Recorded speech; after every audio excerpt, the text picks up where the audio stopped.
Look at this ungrateful prick! Today, we're building a bigger door. A 3x3 piston door to be precise. If the 2x2 isn't big enough, this one should do the trick.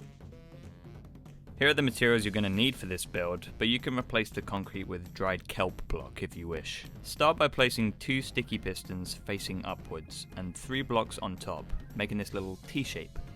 The blocks on top are actually going to be where the ground level is, so if you're implementing this into your build, start the lowest piston 2 blocks below the ground level block.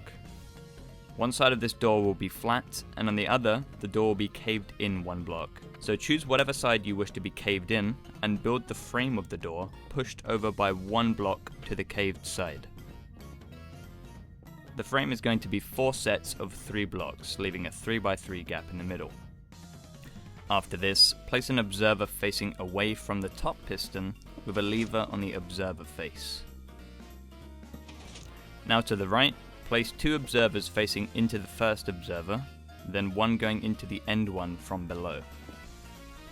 Coming off of this, 2 observers facing into the below observer. 1 sticky boy facing out, and an observer facing away from the flat side of the door. Then a block of your choice with redstone dust in the starfish mode with an observer facing into that dust.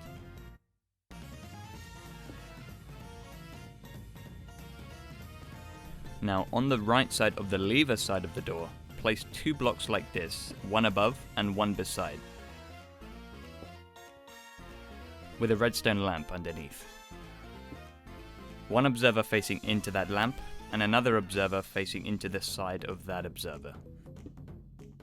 1 note block with an observer on top facing into that note block. It's a pain in the ass to place, so make sure you crouch when you place it down.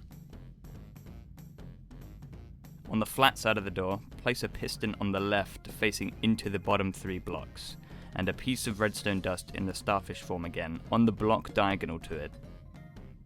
As you can see now, when I activate this door, it will push up 2 blocks for the bottom and center. This is the hardest part of a 3x3 piston door done, so we just now need to add in pistons around the frame.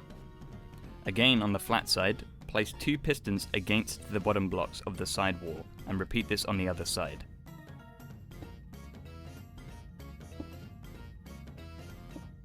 To mark things out, we can go ahead and add our top 3 pistons facing downwards too.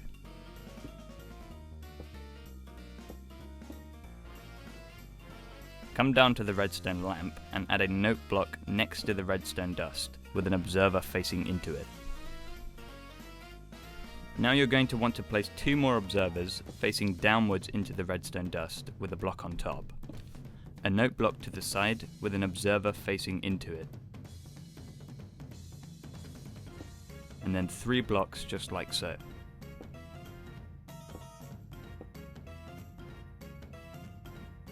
You'll want to place 3 redstone dust in a triangle shape, with an observer connecting the 2 pieces on the hypotenuse side of the triangle. A note block coming out of the redstone, and then an observer facing into that note block. With the block of your choice, you'll want to place a block on the back of this observer, then 1 diagonal to it. Now place an observer facing upwards, with 2 more observers facing upwards diagonal to the first one. Then go ahead and connect these up with redstone dust. And add 1 more block underneath the final observer. And if I activate this lever now, this is actually the finished door, but it's pretty useless if the lever is down there.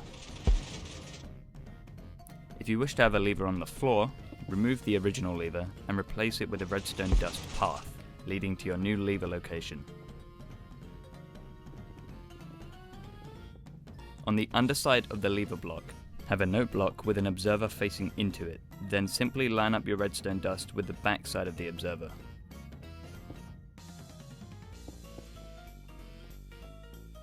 Now if you wish to have a lever on the other side too, which let's face it, why would you not? Here's how it's done. Simply place your lever down and replicate the same thing before, so a note block on the lever block, then an observer facing into that note block, and connect your redstone to the observer activator block. You'll have to make a redstone trail round to the other side, so make sure that you leave a 1 block gap between this redstone path and the redstone components in this door.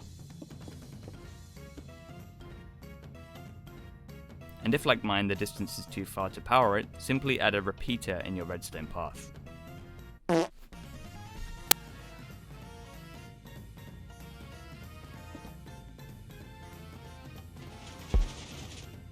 If you want your lever on the wall, it's the exact same process, so place your lever down and have a note block on the back side of that lever block with an observer facing into it.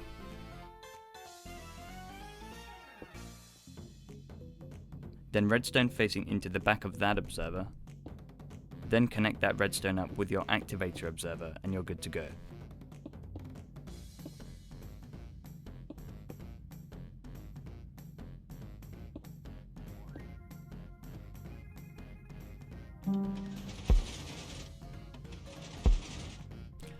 One more thing I have to say, don't spam the levers because it will seriously obliterate your build.